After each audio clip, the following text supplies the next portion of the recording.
So, my name's Mark Wilmshurst, Chief Architect at Elsevier. For those that don't know, Elsevier is part of a much bigger organisation called RELX. Once upon a time, it was called Reed Elsevier. It was a sort of Anglo-Dutch publishing business. It's been around for hundreds of years, and probably about 8 years ago, maybe less, it was rebranded to RELX. So the 4 bits, I'm going to do a little bit of a history of RELX, a little bit of an overview of RELX, and then I'm going to deep dive a little bit into each of the businesses to tell you a bit more about what they do in the context of big data. So this is how it breaks out. It's not in the correct alphabetical order. So Elsevier at the top, legal and professional, that's the L. RX, global, was Reed Exhibitions, is now RX, and obviously the proud organizer of this event. And then LexisNexis Risk Solutions, but we refer to it as Risk, and it is the R in RELX, effectively. So I'm going to take you into each of these. Starting off with exhibitions. Exhibitions, that's our stand, if you haven't seen it. Just a little reinforcement, go and see it if you haven't seen it already. We've got our own little theatre going on. It's a global organisation. I mean, it operates in, you can read it if you can read it, it's about 400 events in 43 sectors in 22 countries. I've put a couple of my favourites up there. The Cannes Yachting Show, which is quite a good one, and Comic-Con, another one of my favourites that people probably don't realise globally we organise as an organisation. Now, in order to do that, each of these organisations is actually an independent organisation to a degree.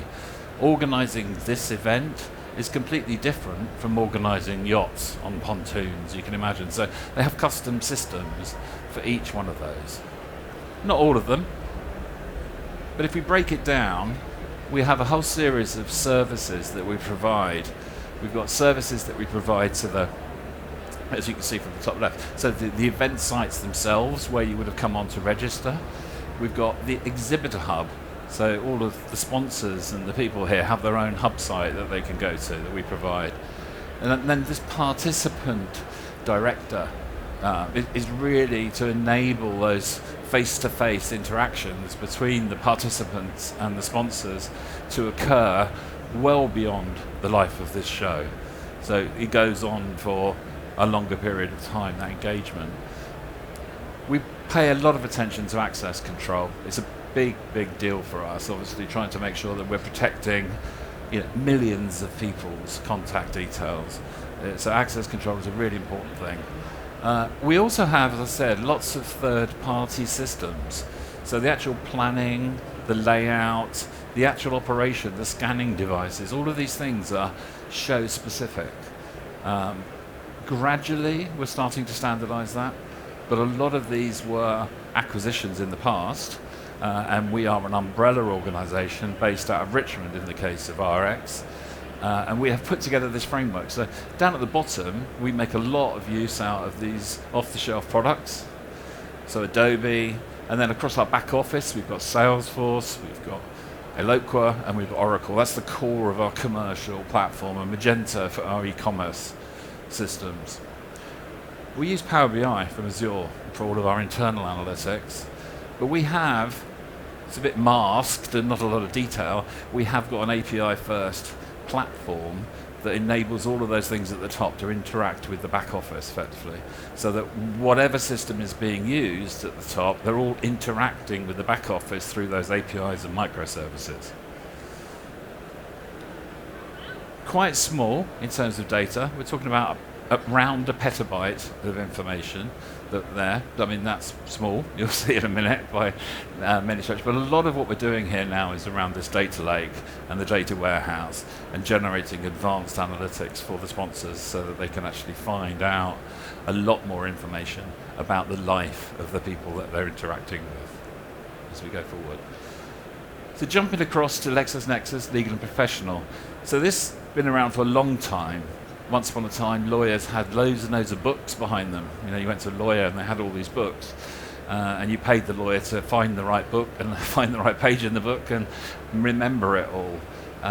Not long, late, about 5-10 years ago, that was all thrown out the window, and it's all obviously search. And LexisNexis and Westlaw are probably two of the biggest on the planet from the point of view of being the holders of the corpus of legal material around the world. So you'll see this picture appear several times, and it's the same overall concept that we are doing for all of our other businesses.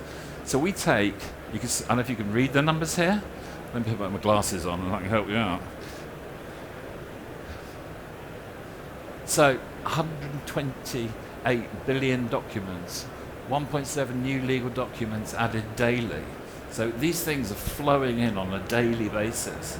We're talking something around 12 petabytes of unstructured content coming through and about 5 petabytes of structured data within Lexis. And this is all literally text. It's text in XML, basically. Originally it was for publishing, and that, you'll hear a bit later, became a bit of a constraint that we're moving away from. But what we're doing with it, though, is we're cleaning it. We're putting it through the sausage factory effectively to enrich it.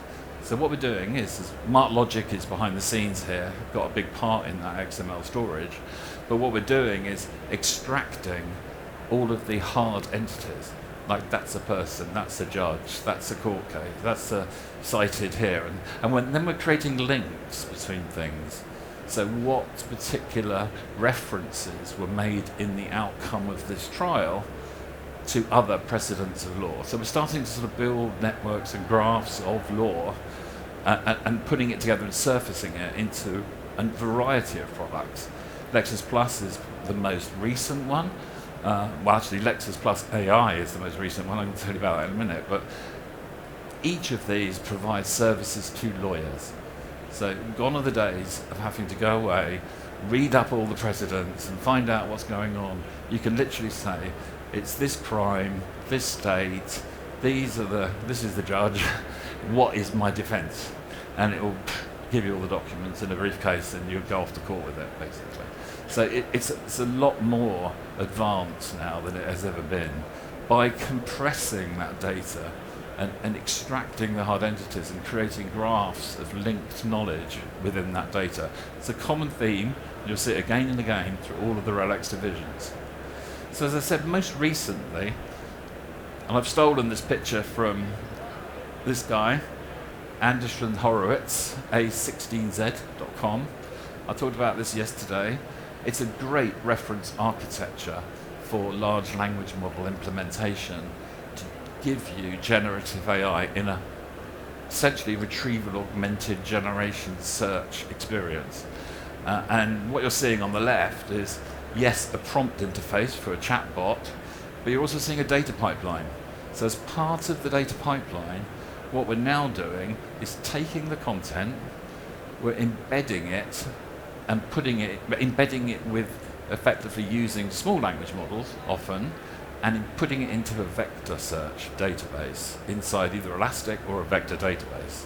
And there's some good examples here that you can't read it on there, but I can read it on here. But some of the examples of vector databases of WeVA, Chroma, pgvector, and I'm sure there's hundreds out here as well.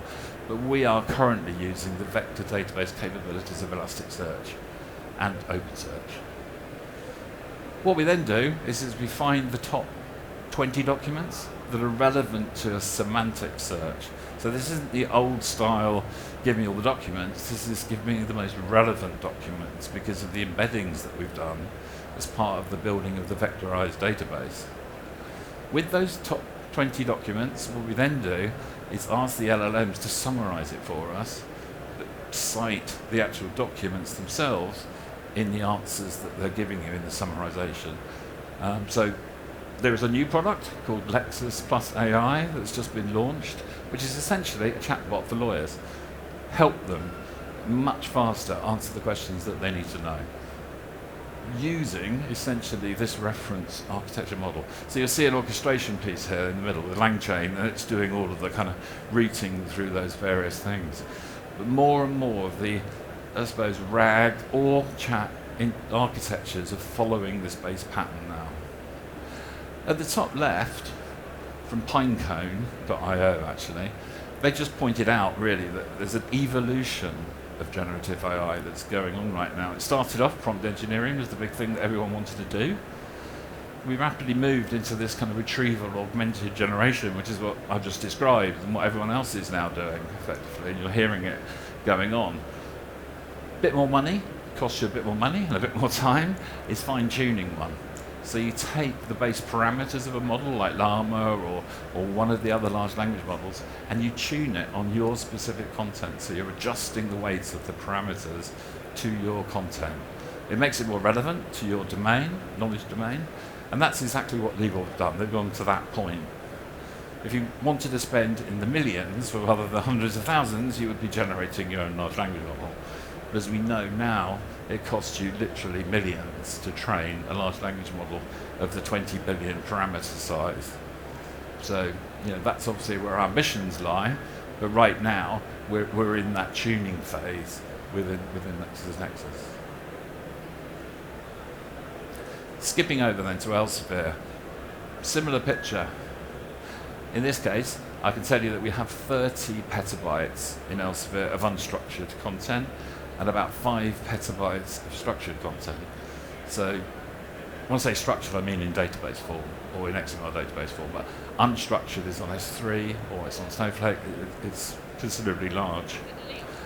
Doing a very, very similar thing.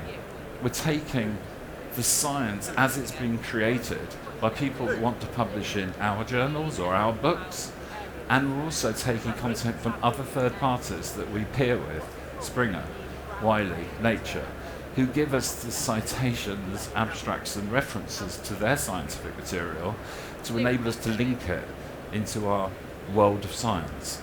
Now that all surfaces on Scopus over on the right, our own content, full text articles, appear in Science Direct. Most recently, and you might have seen on one of the other theatres, we've added AI on the end of Scopus because we are using that same pattern of essentially small language model embedding into a vectorized database inside Elasticsearch, retrieving the most relevant documents based on semantics, not keyword search, and then we're summarizing it, but we're summarizing it for a different audience. If you think a lot of scientific material is written by PhD students, very clever people, and if you're an undergraduate in a university, it's often quite hard to absorb that information. So using the large language models, you can actually get it to re-summarize it for somebody outside the field of science. Even for a 5-year-old, it translates it into milk and cookies for you. But fundamentally, it's giving us a new opportunity for early career scientists to go cross-discipline, to learn about science that's not in their field, because essentially they don't have to be a PhD student to understand a PhD paper. So we're starting to see new opportunities come out now by re-summarizing content, grounded in the actual science and citing the actual papers. So we're avoiding hallucinations and lies in that way. But more and more, same sausage machine. Take the data, clean it, normalize it, link it, entity extract it, put it in a graph structure, put it in a graph database, put it in a search, and surface it through micro front ends. Bit deeper. How do we do that? We're in the data mesh theatre. We actually do it in a data mesh organization. Data mesh is an organizational construct as much as it is a technical one. And what I mean by that is, this picture at the bottom left is showing you, and I don't know whether you've read Zermatt's book from ThoughtWorks. She's no longer at ThoughtWorks, but she wrote the milestone book on data mesh architecture. Talks about sort of an infrastructure plane, a developer plane, a supervisory plane, but fundamentally each node in a mesh has got an operational plane and an analytical plane. Now the operational plane are really all the people and systems that are processing that particular thing. It's easy to understand if you think about sales. Salespeople are the operators, they do the selling, they have sales systems like Salesforce, but you push that data into an analytical plane for other people to consume as data products. Now the people who might consume it are the finance people who are obviously interested in the sales that are coming along. So you have a finance operating plane and you have a finance analytical plane for the executive board who want to know what's going on. And you might have a marketing one as well. So the marketing one, you have Eloqua, you have these kinds of systems operationally, but they produce an analytical data product interface to sales to say, here's some leads. The same is true for these documents. So we take a document and we parallelize it into sort of 6 or more domains. One's going to focus on author, disambiguation, to say, who is this author? Give them a unique ID. Is that author the same as that author? And we use other indicators to help us do that author profiling, like LinkedIn or whatever else we might have. Yeah? Another one might be looking at organizations. So who funded it? What university was it under the banner of? Topics, what's it about? Each one of those nodes is using a variety of different systems to do something unique to that particular document. Now we can reassemble all those fragments again, that we've done that entity extraction, but it's all done in specialist teams, squads of people, under somebody in this room, responsibility over there. And we push it out now into a knowledge layer. And that knowledge layer is where we do the graph building, we do the vector database building, we do the search building, and surface it through a series of APIs, plug-in basically, so each, think of it as materialized views of what's going on behind the scenes into these micro front ends. So it's one big data engineering factory upon which many products are taking their own cut of that data effectively. And occasionally, what we will do, you might just be able to see it, we'll surface one of the APIs out into the public because people want to use that as a service as opposed to the actual user experience interfaces. So more and more of our next generation products are actually APIs rather than UXs.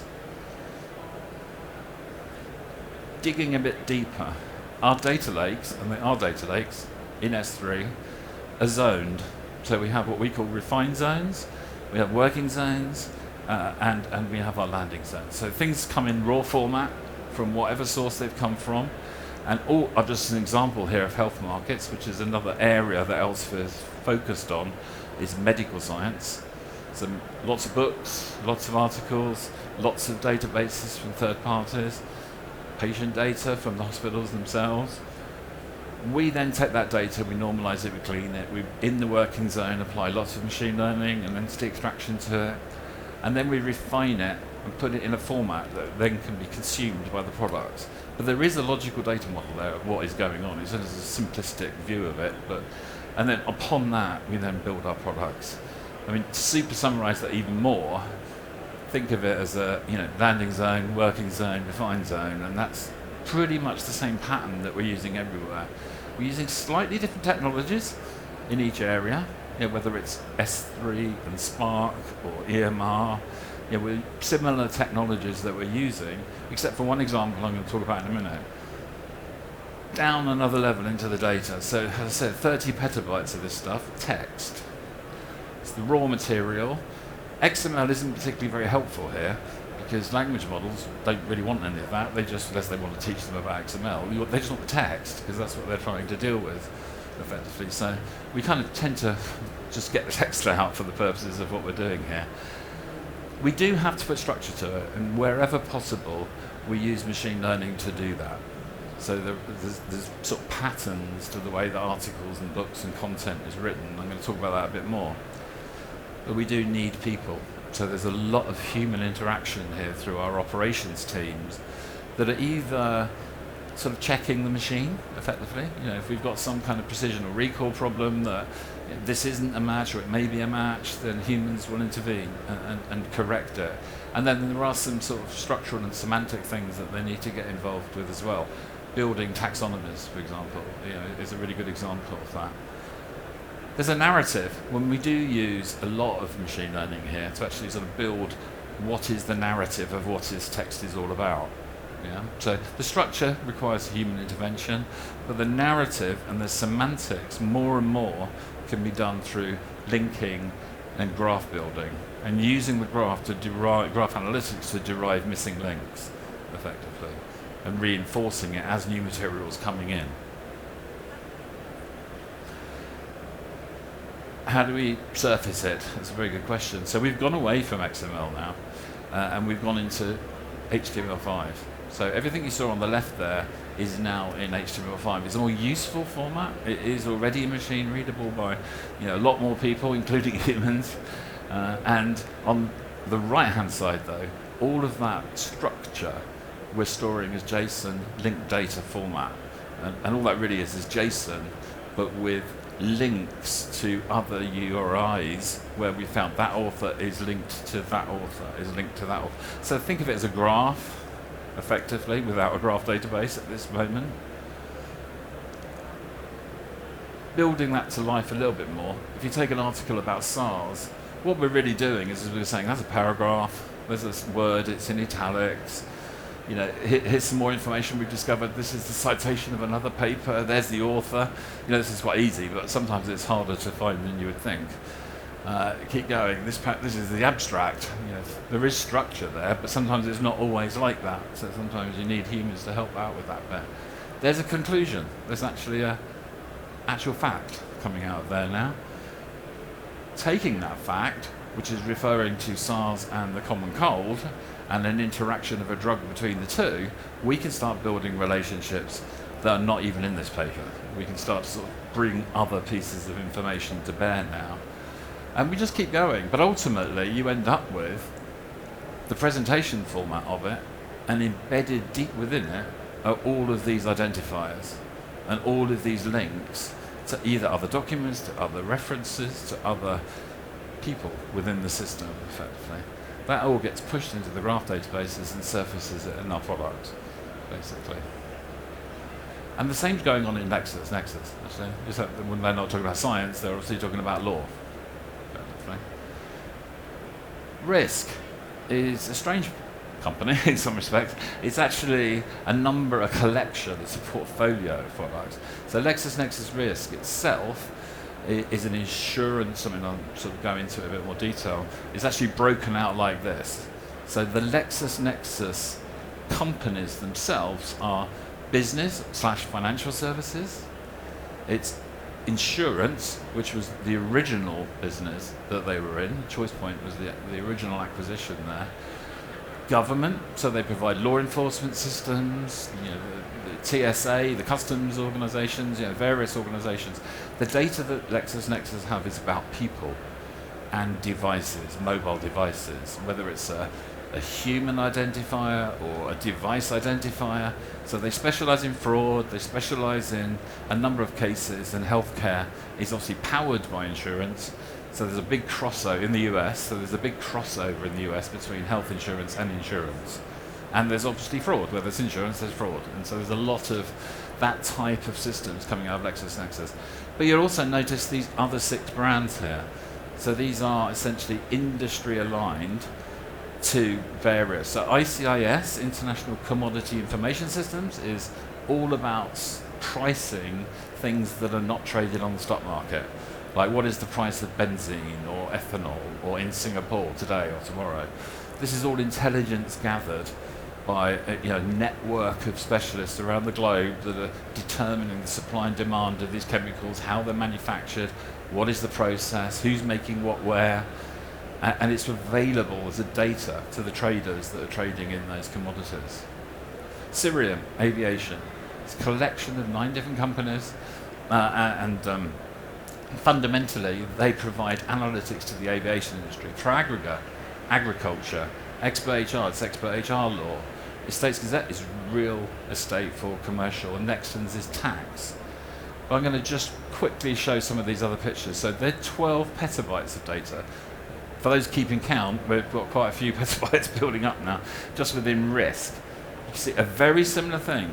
They're taking data from hundreds of billions of public records, hundreds of thousands of data sources that they're collecting across a variety of sources, and they're going through the same process. Now, they use a different technology. They actually have something called HPCC. It's a big shout out to something you'll find on our stand over there. It's an open source big data processing system. So it encompasses the operating system, the database, and all of the algorithms that you need to do everything I've described. Freely available, it's got its own language. Now, how they do it is they have something called Thor. Now, Thor is their system for basically taking data, cleaning data, normalizing data, linking data, extracting entities from it, building the graphs. It's their big machine for doing all of that crunching at the beginning of the funnel. Then what happens is you take materialized views of that data and push it through into what we call Roxy. Now, Roxy, you've got to think of as a bit like a search cluster. So materialized views of that data, incredibly wide, incredibly long Excel spreadsheets, for want of a better word, with indexes on every single column. And instantaneously, you get an API built on top of that. So simply by creating a Roxy query, you've created the data in high performance read mode. It's denormalized from the main Thor cluster, and an API is created on top of it. Most of their products you use every day. Whether you're doing an insurance quote, behind the scenes, risk is being called to do a risk assessment against you as an individual. How likely are you to crash that car? If you go to go compare, we get called several times because each insurance company is calling us behind the scenes. Fortunately, we're smart enough to cache that one now. I'm going to quickly jump into Cerium only because it's the best example of a mesh. So we have a number of different businesses in Cerium, all focusing on a different aspect of aviation, whether it's the schedules, the fleet itself, the aircraft, the flight planning, the actual fares and ticketing, yield management. What we then do is we take that like a stick of rock and fuse it all together through that machine. So we operate them as independent mesh nodes, but when we actually push it together, fuse it and link it, what we're then creating is essentially what we refer to as Cerium Hub. It's the same story. You're linking data together to see patterns. So people can start thinking about more complex problems like crew scheduling or yield management, or where should I buy an aircraft and what route should I open to give me the best sort of return. So you'll see Cerium mentioned more and more in the press. When the National Air Traffic Control System crashed the other day, it was Cerium that was telling us how many flights weren't flying. So more and more. Now I'm going to rapidly jump to the end because one thing we have now built is the private cloud on top of Cerium. So this is saying you've got this hub of data, you can have a private cloud, you can blend our data with your data and do your own analytics. So this is something we're seeing in a lot of our businesses as well now, is people want our data, they want the compute environment built up for them, but they want a private cloud so that they can blend their data with our data, and in return, occasionally they give us some of their data in a contributory way to enable us anonymized, aggregated, so that we can enhance it for the benefit of everybody. That's what happens with the schedules. It's contributory. And that's me done, on time. 1 minute to spare. Thank you.